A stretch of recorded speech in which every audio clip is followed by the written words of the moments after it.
YouTube Live. Ooh, that was good. Let's see if we can try it again.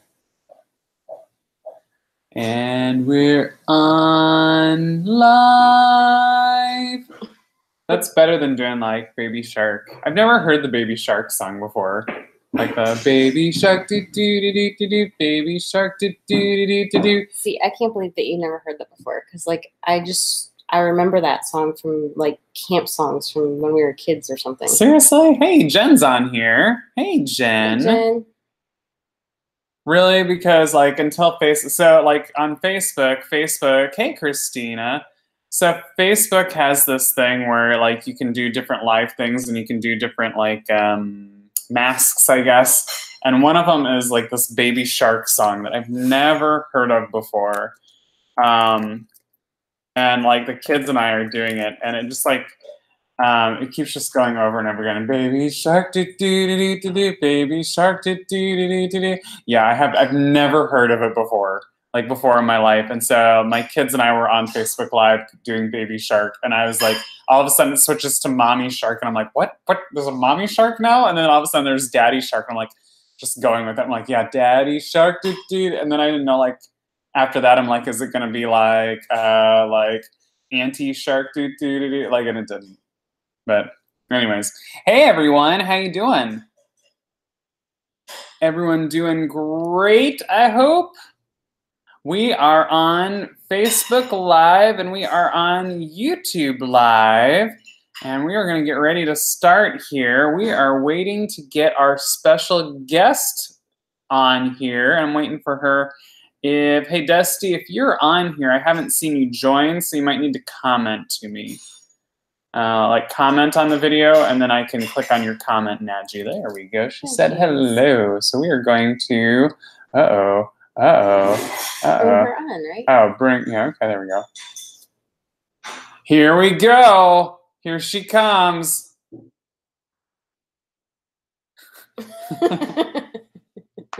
Sorry, I don't know if anyone else could hear that. Our daughter's doing dishes in the background. Yes, we're doing this out of our house, and all of a sudden I just hear thunk. Oh, jeez. So we're waiting to do this. Why don't you, while we're waiting for Dusty to get on here, why don't you go ahead and tell us what we're doing? I'm Margie Fink, and this is... I'm Darren Fink. With Transfiguring Adoption, and this is our weekly caregiver check-in, where we just get on here with other foster and adoptive caregivers. Professionals will chime in as they start watching, or sometimes we have former foster youth, adult adoptees, and just interested volunteers who want to help resource caregivers and find out more about foster care and adoption. So we are just a bunch of caregivers giving each other sharing advice, comments, questions. We facilitate the conversation, so bring your questions, bring your thoughts. Absolutely. Here, I'm going to try one more time to bring Dusty on here. Okay. And if Dusty is on, it should be sending you something asking you to join the conversation. There we go. I see it connecting. There we go. She made it. There. You did. And I am going to go on here. Sorry for my hand, you guys. Jeez. I didn't. Oh, and I just knocked everything over. So everyone just went skyrocketing. Oh, it's good times. You should see this. We're busier than a one-legged man at a butt-kicking contest. I just did so many weird things right now. It's not even funny. All right. Hopefully we can hear now. You there? We can. It's a small voice, but we can hear you. No, you're good. So, hi, Dusty. How you doing? It is. It's going to be really exciting. Well, you're not going to see me, though. I'm going to be stuck at home. Hey, Laura. How you doing? We'll tell you. Yeah, we'll go through those anyways. We'll read them off so other people can hear them too. So we'll definitely read those off. So yeah, absolutely. Did you do everything? I missed it because I was helping out with the tech stuff. So we're good. So Dusty is here. Dusty is getting ready to do this amazing event. And Dusty, I would love for you to tell everyone about the event.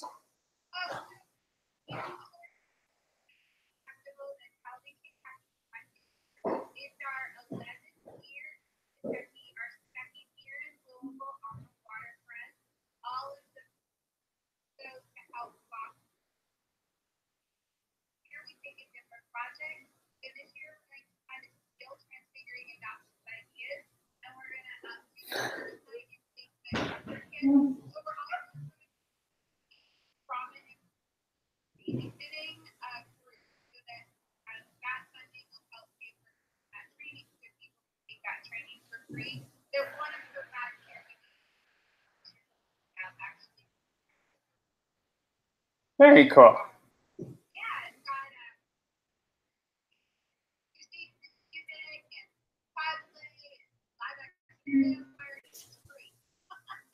That is amazing. That is really, really cool too.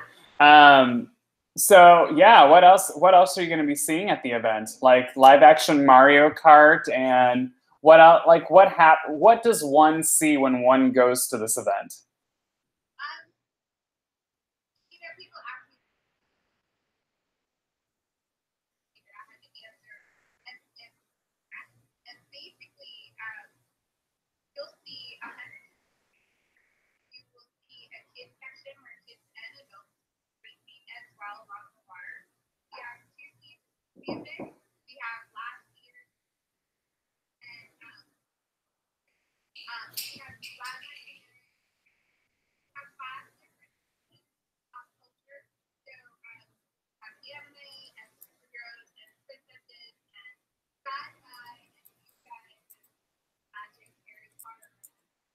Woohoo!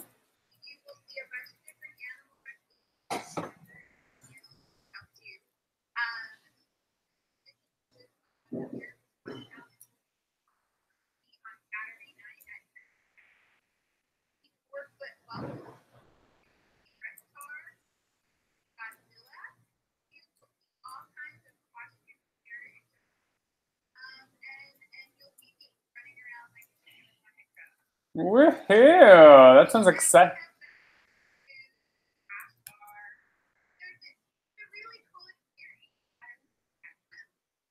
It sounds like a really fun experience. It sounds like that if you can't find anything to do at this event, that you have issues.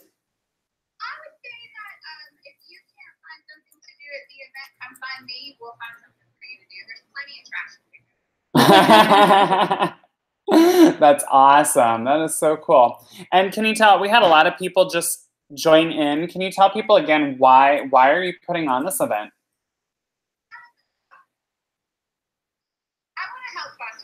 I want to help foster parents.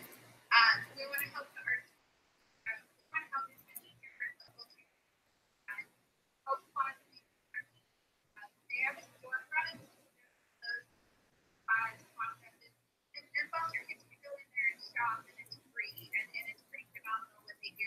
Bruce Wish is there, and they have done luggage drives, they have food drives, they have been working on redecorating visitation rooms, so when kids go in to visit with bio parents, it's not so clinical and scary. And I think we have this platform, and I have a very large voice, and if we can use something fun to bring information about foster parenting and that it's not that scary across, our state and other states in a way that's productive, it's a good thing, I think. I get to throw a party. And that's always good, right? To be able to throw a party.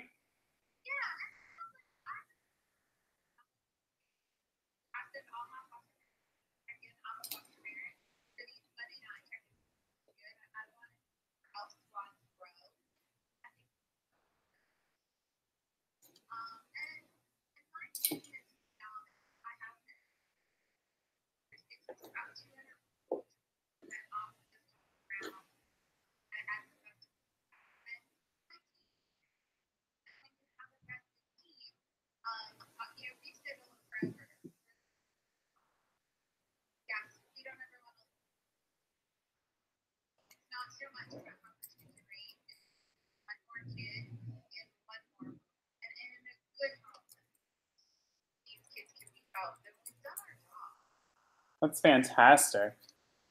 Fantastic. Well, cool. Like, so the event's going to be, when is the event going to be going on, and where is it going to be going on at, in case some people are watching near there? The event is Saturday.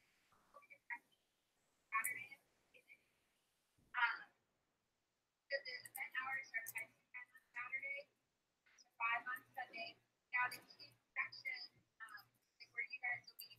shutting down at 5. Doing candles. We're going to candlelight all the art.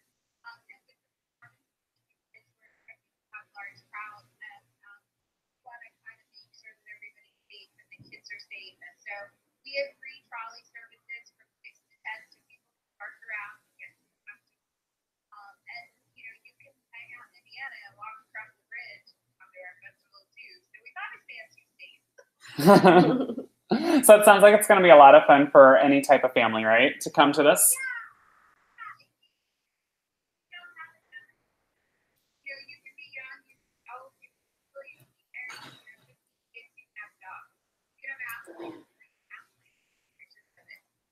And the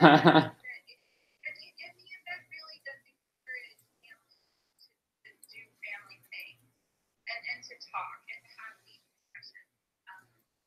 And I think that I'm so needed. And we have security and we have confidence. Parents and foster families, anybody needs to provide it. We have things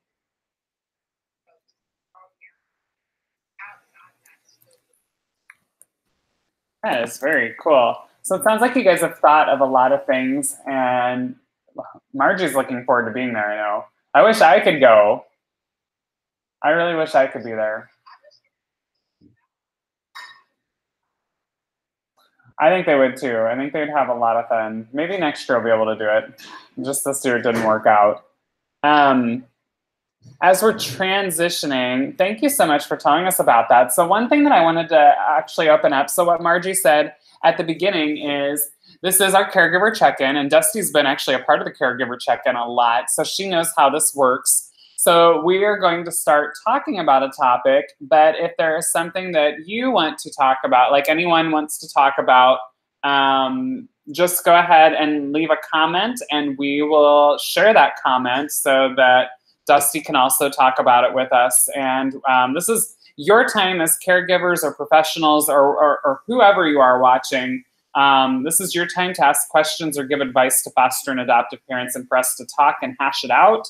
Yeah, this is our time to just be an encouragement to one another so that we can make it through another week as successful parents for kiddos from traumatic places. So one thing that had come up, and this comes up a lot, I think it comes up again and again in cycles that I think that we see, is when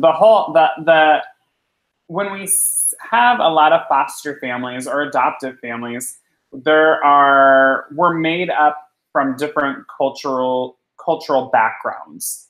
Like a lot of people, I think our family is actually atypical, that we have all of our children are Caucasian actually, and it just happened that way, those are the kids that came into our lives. And I think we're atypical that way as a foster adoptive family, you think?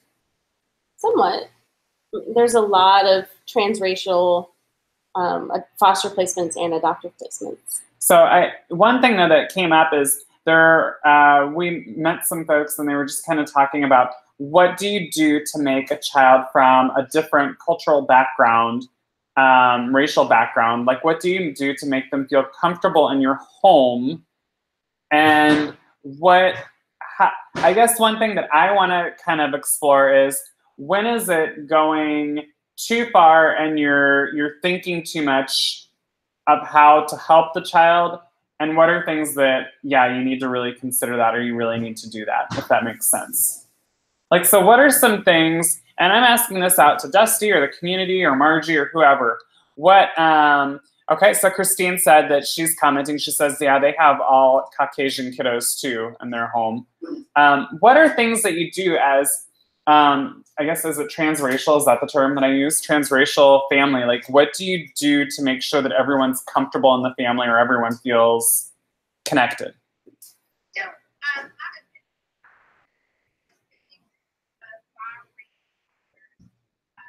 tell you, toddlers are hard. Everybody can say teenagers are tough to foster. The toddlers ran ragged. Anybody knows toddlers. I'm not all the way. And so we get these 2 little girls, and I think the hardest thing for me to do was learn just basic caring, the caregiving. How to do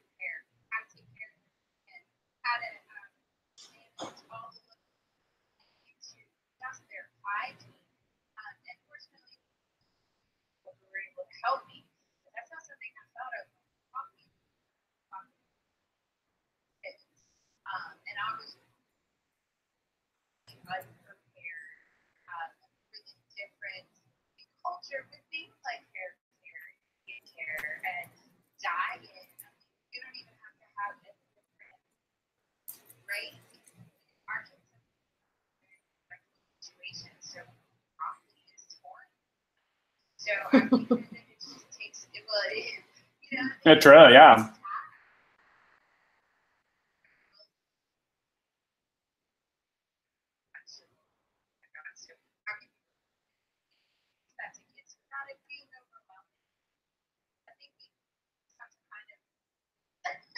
Yeah, we actually like. I will say that when we started our foster journey, so I'm an artist by like I love art, and so I'm just really like I think I'm creative. Like I think I am. I hope I am. Like so, what we would do with our kids is we would come up with these, and this is before like the whole like I know like the Fantastic Beasts, the second Fantastic Beasts movie is coming out. We would come up like with these things like little creatures around the home so that like you could pretend with your child because our kids a lot of times didn't know how to play, and so we would come up with ways for them to be able to play and show them that the adults wanted to play. But one of the things, creatures, we actually have it. Oh no, this one isn't on our website. Some of the creatures are on our website at transfiguringadoption.com, and you can take a look at them and read through them with your kids, and then they have like little activities. But one of them is like when you said about like broccoli being a foreign thing for them. Like one of them is attacking that whole issue of like the foods that you have in your home are unusual. We actually hopefully we're working with an illustrator right now. I'm hoping that book will be out next year sometime, that we can introduce that. But no, go ahead. So Dave on Facebook is asking, he said, what about trans religion within a family? So he's opening that one up to the community. What do you do when you have multiple religions within a family? Like what do you do for the kiddo? Like what do you do? How do you handle that? How do you make everyone feel comfortable and connected still?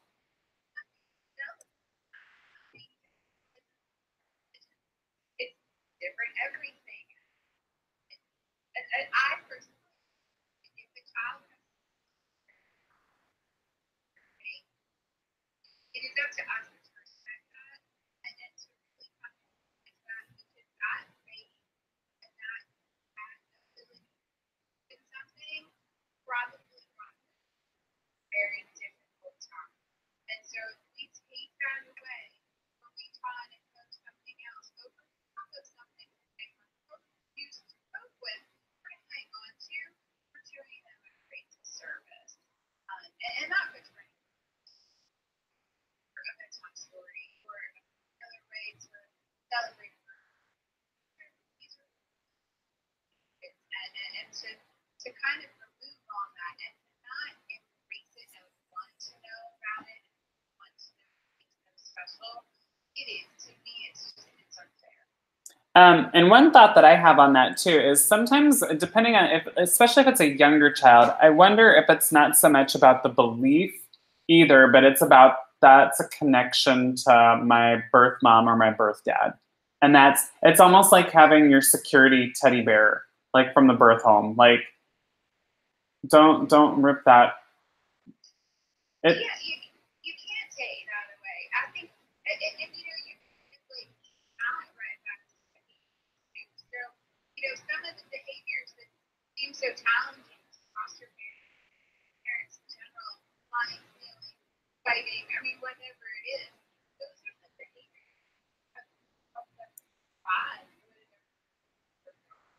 And so you have to kind of approach that with sort of an intent to be kind.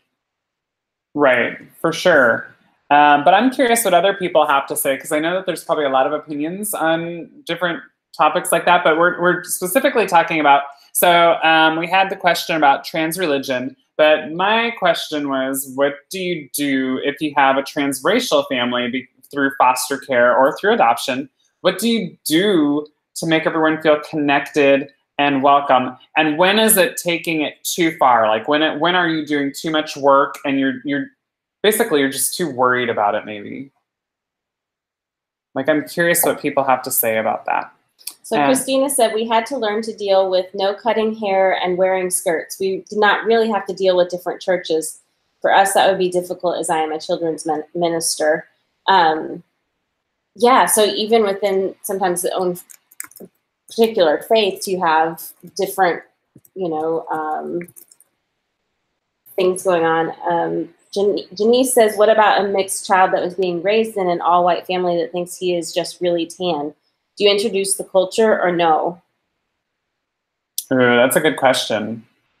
So if you missed that, it is, what about a mixed child that was being raised in an all-white family that thinks he's just really tan? Do you introduce the culture or no?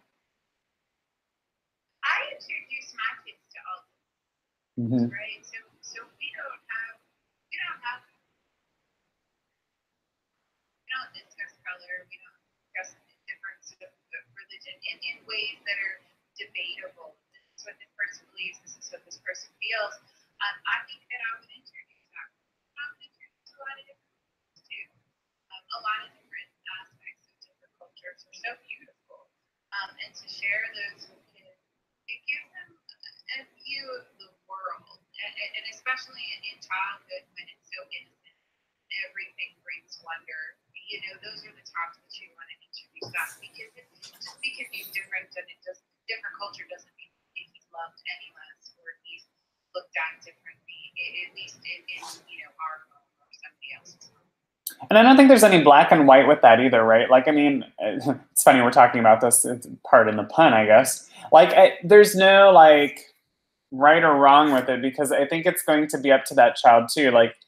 Like how are they going to form their identity? Like, for some kids, it might be important to know, like, what their birth family, like, to know about their cultural background of their birth family and to take on that identity. And for other kids, they're going to be so connected with their adoptive family that it's maybe not as important. And you might, like, I could see, like, maybe just being open about it and saying, this is where your birth family came from. This is information about your birth family.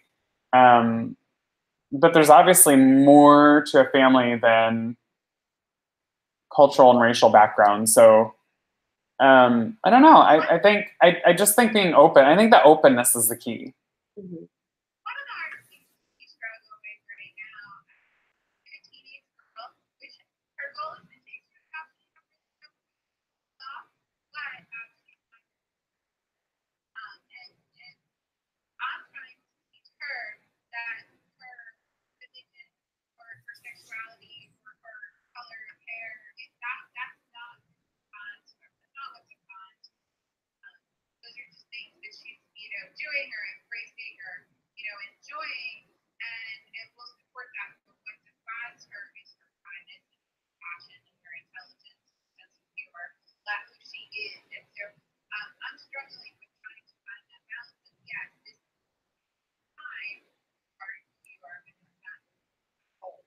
Right. And when you have a teenager that you're trying to explain that to, it's kind of like talking.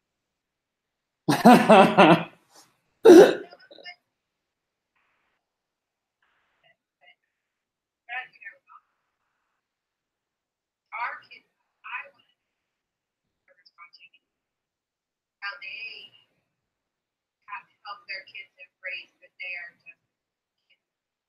Ooh, yeah. Kids can't just be kids, they have to be adults, they have to be worried, and they have to do these things. So no matter what the age, how to take some of these cultural things, these religious things and everything else, and make it so that kids can just be kids. Ooh, I like that. Hey, one thing I'm going to say, well, let me just say this real quick. So I forgot to tell everyone at the beginning, and we have people coming and going right now as they can. If everyone would go ahead and share that you're watching right now on social media. Hey, Kindle's on here. We love Kindle.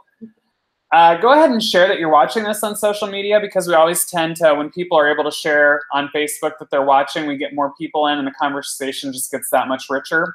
And we just love that. So go ahead and you want to catch us up with comments? Okay, so Janice said, Dusty, that's what we have been doing as well. Logan says, I would always leave it up to the well-being and understanding of the child. Sometimes it might be best for small children to not see in color as they try to acclimate to a new home. And Felicia says, I really love what Dusty is saying, and it coincides with our lifestyle. In regards to religion, my sister at one point was taking one child to the Catholic Church, one child and the other child to a synagogue, and one child to the Baptist church, which became too much. And I think that's one thing, you know, when you talk about religion, depending on how many different religions you have in the house, it can become difficult. I know, you know, when I'm blanking, Christina being a children's minister, you know, it gets really difficult if you are in leadership in a church or in a staff in a church or of a certain faith. It becomes tricky, and then you really have to kind of consider what placements you will take, and talking with the agency, and determining, you know, if there are children that are not of your faith, maybe the placement won't work if you're going to have to be, you know, at church, or, you know, in your different synagogue or whatever it is of your faith. I think it sounds like when it starts to become overbearing and stressful, I think that's when it's no longer doing the child a service to introduce them to whatever it is, or because if you're stressed out and you're having, and I'm not talking like it's making you uncomfortable or you've never done this before, so it's uncharted, but like when it's becoming a stressor in your life, then those stressors are going to add up, and you're going to blow up eventually. So it's not beneficial to the child anyways. I don't know. That's my thoughts. I would love to hear what other people have to say. Logan says, as far as religion, I have to be very thankful that we have not had to deal with this issue. I have a degree in biblical ministry. It comes down to the question of truth versus culture, which can be tremendously problematic. And I think you have to be honest with your caseworker, right? Like your placement worker. Like, what can I think that comes. I mean, what can your family handle? Or what? And again, if it becomes a stressor, and if it becomes too much of a stressor, who are you really helping? But yeah, Dusty, I like what you were talking about with as far as like, here are things that contribute to you, but it's not you. You know, I struggle so many problems in the festival. I struggle with my children that early impressional age where what they wear, they talk, they are, is so right to be cruel, and you have that. But I struggle so black and white. This is who you are, and it doesn't matter. Blah, blah, blah, blah, blah. Like, my rules are simple. Don't hurt other people, and don't hurt. And if you do either of those two things, figure out how I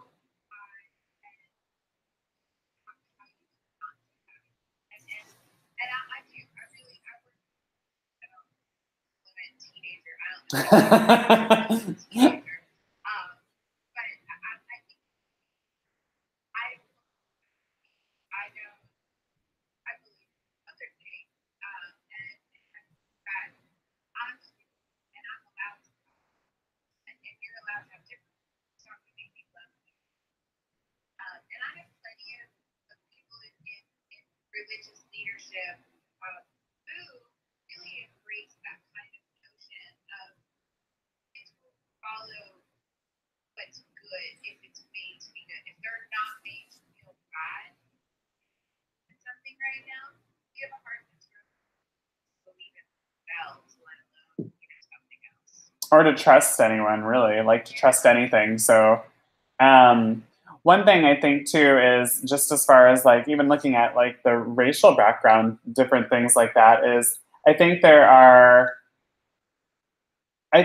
some things like I want to hear what are the things that you would want to instill in your children. Like we're talking about trust or believing in yourself, or like I guess that's like would be healthy self-esteem.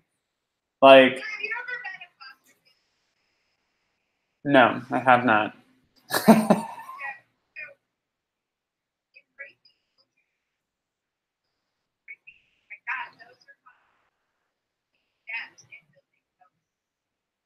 I'm giving you value, and I value. And that gives them voice. Cultural, and I think one of the things to really look at is our poverty. Yeah. You know, and so thinking about the come in and they may not keep the bathroom door closed, they not have a bathroom door.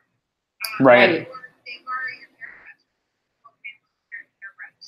or you know they don't take care of anything they have. Well, they've never had anything.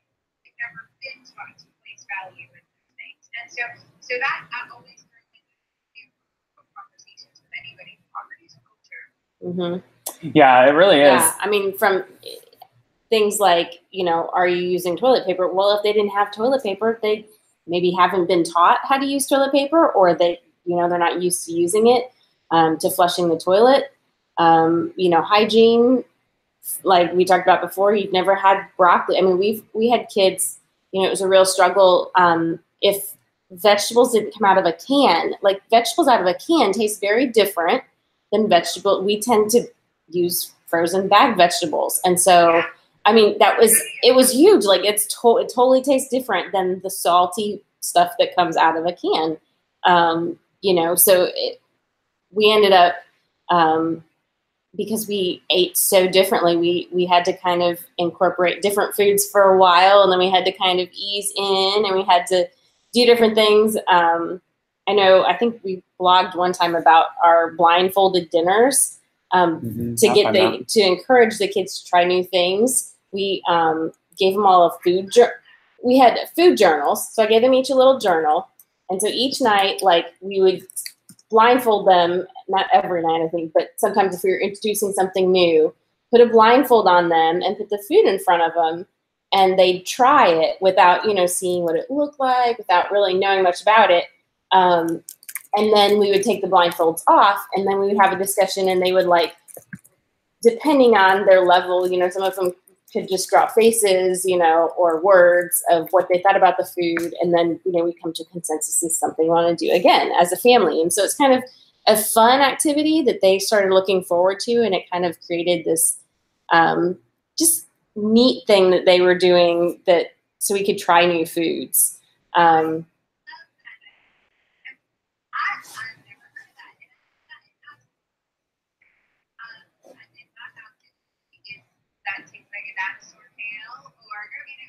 Yes.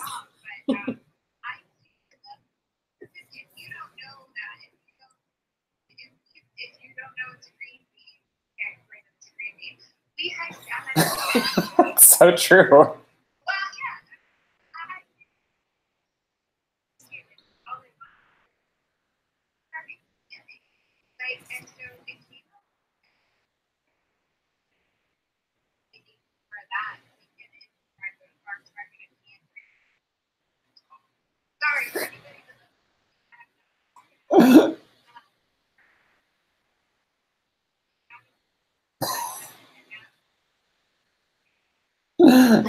That's awesome. Yeah, and I think one thing that people we had one that wouldn't eat anything that was, you know, any color of pepper, whether green pepper, you know, orange, yellow, red, none of them, you know. And so I would just put them through the food processor until they were pulverized and unrecognizable. And every once in a while there'd be like a little chunk, and it's like, what is this? I'm like, it's a vegetable, you know. And for years, this child was eating so many peppers and had no clue.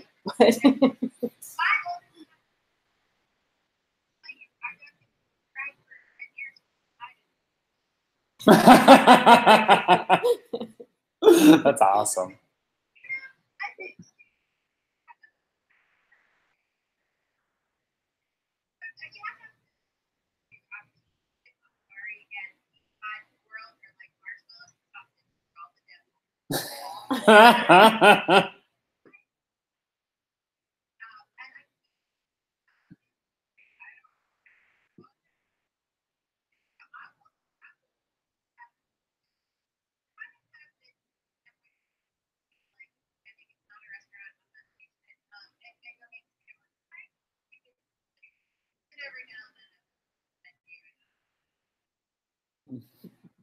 Yeah, Logan says that they had a 2-hour fight over eating a carrot once. He failed that power struggle.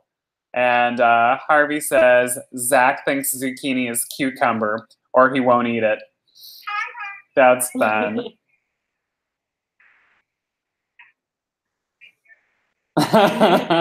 Jimmy says one of their little dudes came from extreme poverty, and it is definitely a culture. Felicia said, in regards to the culture of not being taught to place value in things, I feel like there's also an element to the culture of poverty where everything is disposable, especially if you relocate often. Absolutely, yeah. So you're not, things don't have value, you know, and that can be really frustrating as a parent, like when you've, you know, as a caregiver, when you've worked really hard for something and the kids don't seem to have value for that. That is it's a cultural thing. It is, it's definitely different. I think one thing that we do a lot of too in our home is we tell the kids that they just have to try it. Like they just have to take one bite just to try it. And then it's not like, and then you're done. Yeah. Well, we're also the parents that when we go to the amusement park, as long as there's not like a real good reason like why a child shouldn't go on a ride or something, we're like, you're gonna try it one time, and then if you hate it, you never ever have to ride it again. Like we'll never bring it up ever again. And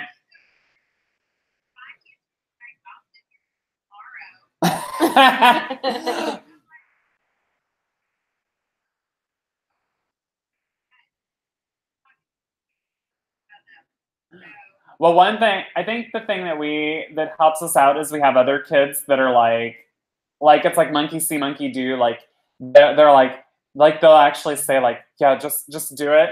Like just try it, and then they'll never say any. Like they're backing like us up. Like yeah, they won't. Like they're telling the truth. Like they'll never have. Try it one time, and then you never have to do it again. And yeah. Yeah. It's like, well, and they'll try, like, if we have foster kiddos, like, they'll believe our adopted kiddos, like, way before us. So, like, it's like, there are just so many times where they'll, like, say things and they're like, no, they're telling the truth. Like, for seriously, just do it and, like, you're fine. Like, and they're like, okay.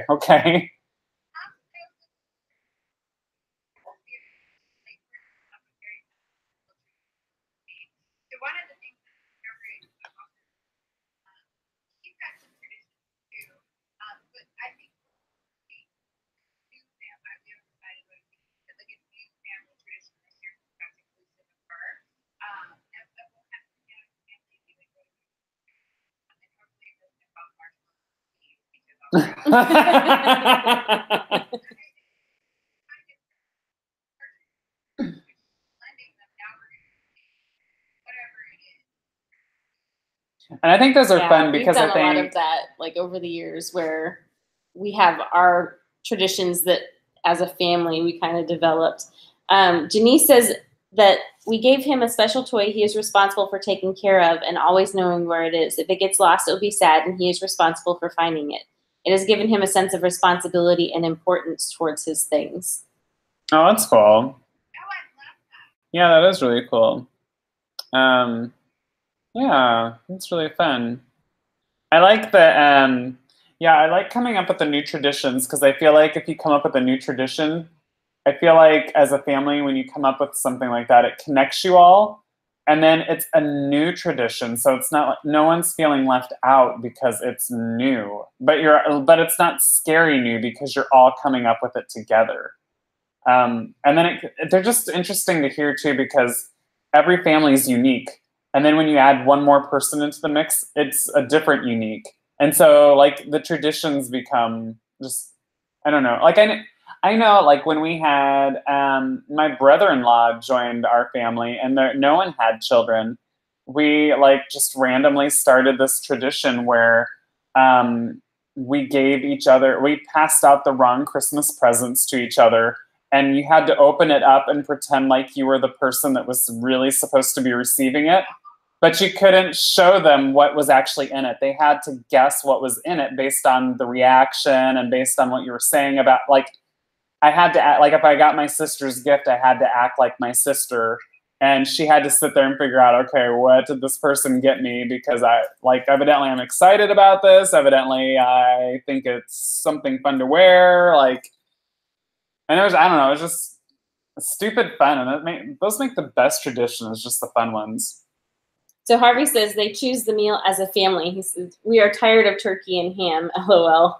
Yeah. We've done that too. I don't know, the last couple of years, there's been some different, can't remember what all we've done, but just different stuff on Thanksgiving. So it's kind of like he said snow crab, meatloaf, steaks, pasta, biscuits, and I think it's biscuits and gravy. Yeah.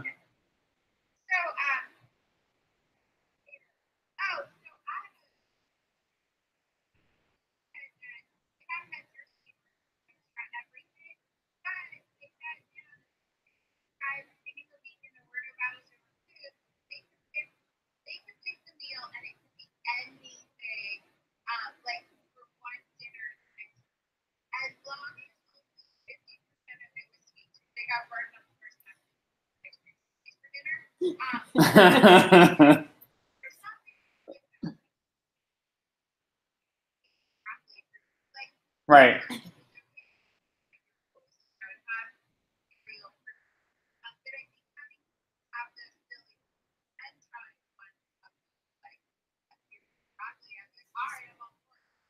Yeah, exactly, right?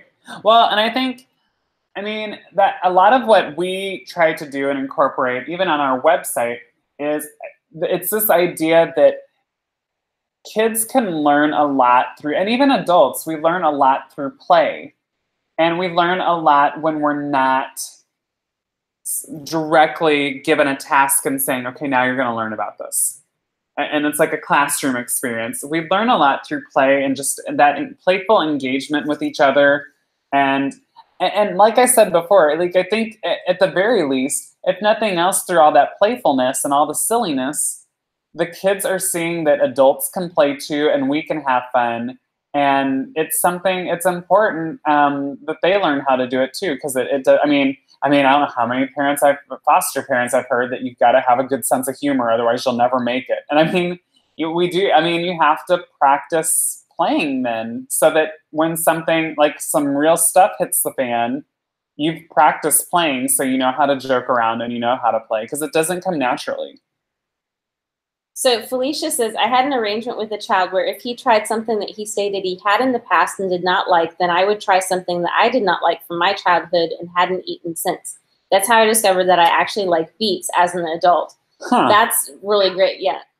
Because we would share that with the kids about the fact that supposedly every 7 years your taste buds change. And so you never know when those 7 years are up for any particular item. So it's never a bad idea to try it again and see what happens. I mean, I know that there are several foods that I eat now that Brussels sprouts. I eat Brussels sprouts now. I mean, it has to be the right way. Yeah, it does have to be the right way. But blew me away. We were at Universal and they had a holiday feast in the Wizarding World of Harry Potter, and they had Brussels sprouts, and it was just prepared. I don't know. They were roasted with certain spices and cheese and stuff, and they were amazing. I was like, I can eat Brussels sprouts now. Yeah. Oh, yeah. That's true. Yeah. But it wasn't typical cheese. I don't know if it was I don't know. I made some the other day with feta in it. It was really good. But it was just roasted. Feta is amazing. Mm-hmm. And I am okay with it. Oh, I won't be there. No, I'm not okay with it. I'm so not okay with it. Yeah, pictures. Thanks. So Jen says, when you play with kiddos, it makes you seem less threatening too. That's so true. Mm-hmm. And that's a huge thing, right? Because I mean, how many of our kids were threatened or they don't feel safe coming into our home. So making it so you don't look threatening or seem threatening is huge. Wow, these are good ideas, you guys. Wow, we really we've rabbit trailed from our original topic, but this is good stuff. Yeah, I know. It's fun. Like it's like we kind of like before we come on like and do the caregiver check-in, Margie and I say, let's talk about this. I think we can talk about this. And then whenever we get in here, like all the comments take it somewhere else, and we're like, oh, well, we weren't going to talk about that this week. We're really going to talk about this. So.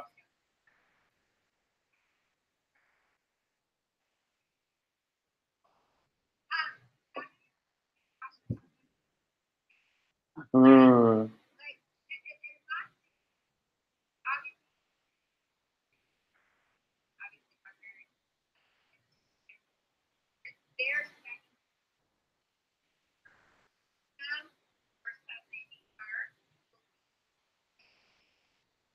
Wow, yeah. So how do you do that? And then thanks. Yeah, I would love actually after you guys have all of your event stuff handled and stuff like that, that would be a great topic to start November with, I think. Because I think that is a huge thing because a lot of people do ask those questions. And Thanksgiving's a rough time anyways, with kids' emotions and just they're missing family. And so, and then all of a sudden you're introducing them to new people. And I think especially, I remember as a new foster parent, like you kind of want them to fall in love with your family because you like your family, I hope. And so like then, but they don't necessarily, like, why do they have to like your family? Like it's not their family. So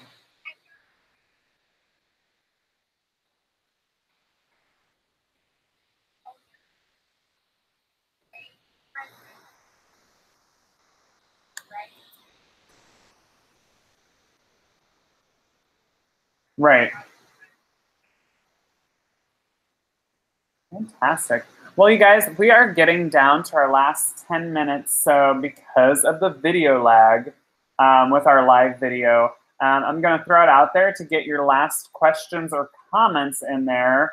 If you want to ask Dusty anything about the event that she has coming up, if you want to ask just the group any last minute questions or advice, I'm going to give you the chance to do that. And while I'm waiting for people to get their comments in, I am going to say that we are working with our ELF Squad our ELF Squad leaders right now on reviving our Universal Studios trip for foster and adoptive families in 2019.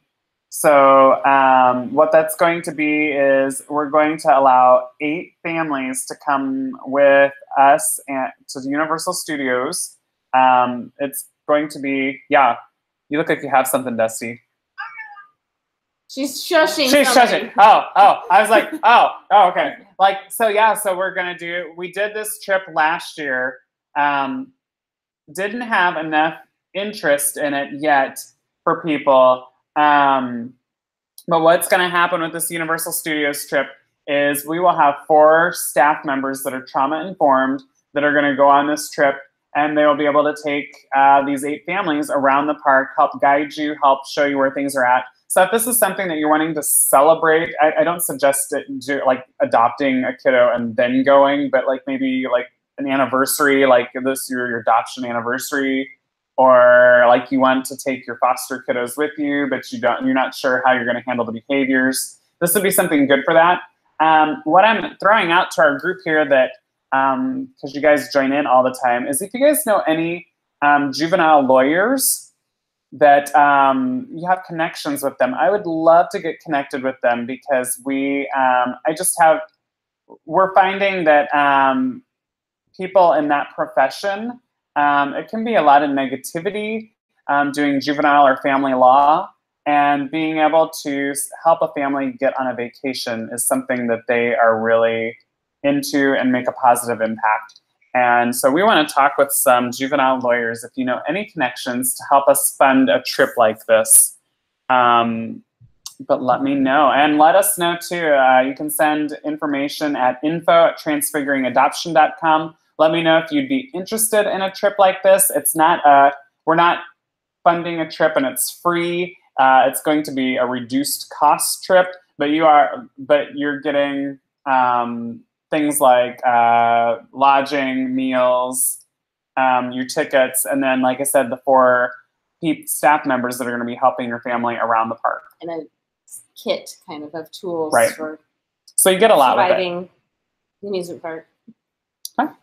Okay. Logan says, one heads up with foster kids and holidays I hated was omitting the kids from family pictures due to not being able to post on social media.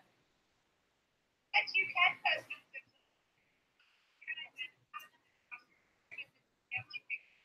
Our PPS, standards, safety, but if it's normal, you can do it. You just can't have identifying information, and you can't have like the school logo on their shirt. Right. Right.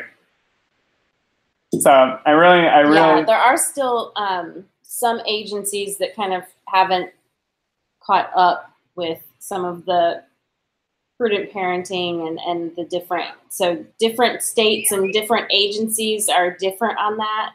Definitely check with your agency, but a lot of states are catching up, and they are like that. Mm-hmm. Some places are just slower catching on, which is funny because the feds are so slow sometimes, I feel. So I'm gonna get, is this like line tapped? I'm gonna get like a door knock now. Like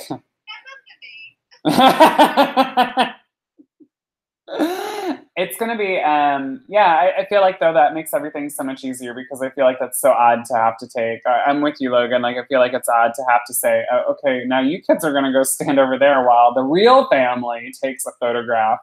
Like who thought of that idea?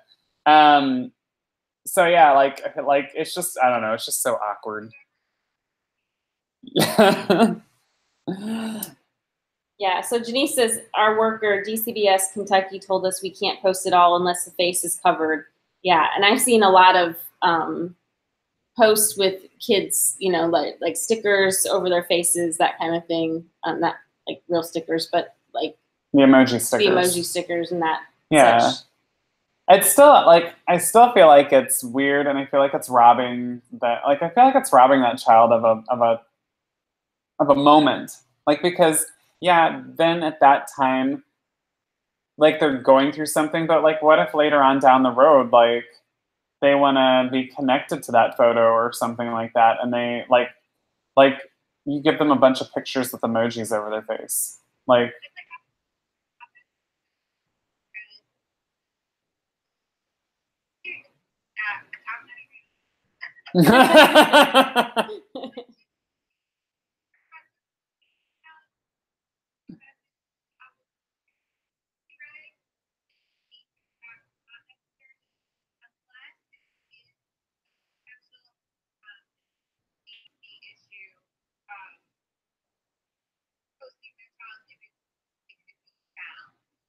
right. Mm-hmm.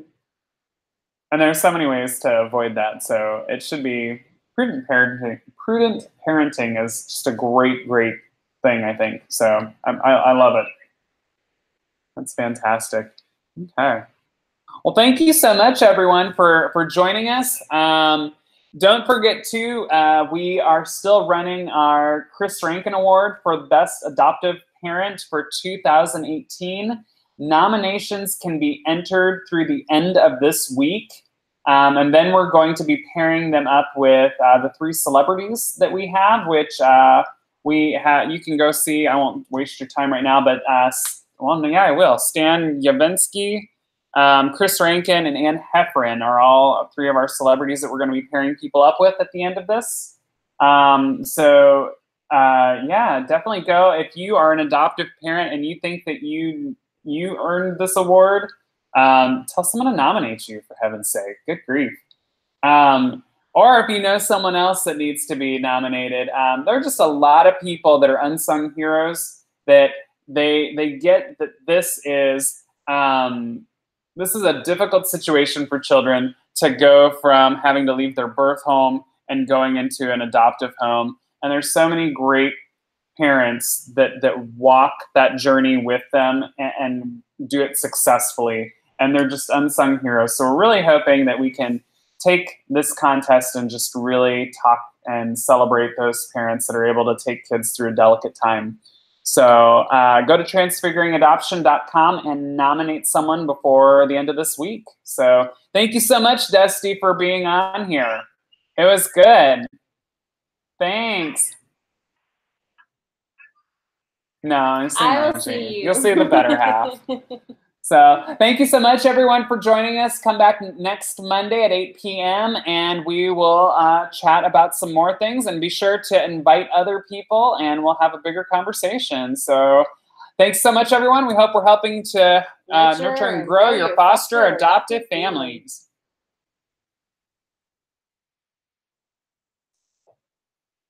And YouTube friends, we are gonna